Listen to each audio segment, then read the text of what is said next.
So OSCR consists of two major components. There's a capture kit, which is basically for field use, and then there's desktop software, which allows you to build a project. And we'll talk about the capture kit first. It consists of a 360-degree panoramic camera, a sensor tube that we make here at L-Tron that will give you GPS coordinates and cardinal direction, and there's a Samsung tablet that goes along with it. Just drives it on the Android platform. And the tablet controls when you fire the camera, and it receives information from the camera and the sensor tube so that both objects know where they are. And what this will do is it will populate the location of the camera on a Google Map interface within the tablet software.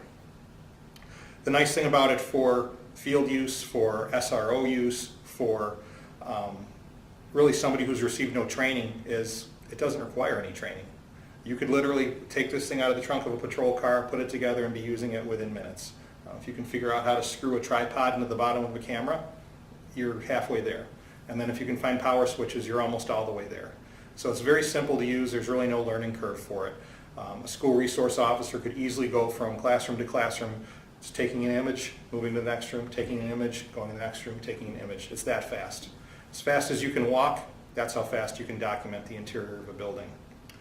The other side of the package is the desktop software, and this allows you to create a project of all the spherical photos that you took during your tour of a school or a building, organizes them in kind of a film strip format along the bottom of the screen, and you can now insert other digital evidence in there if you want to. If you want more detailed close-up photographs of specific items within a room, you can embed what we call point of interest in that spherical photo and attach that other information to it.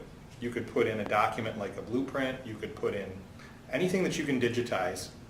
We can ingest into the OSCR desktop software, and we can include as part of the project. So that includes video, audio files, body cam footage, again, anything that you can digitize. Yeah.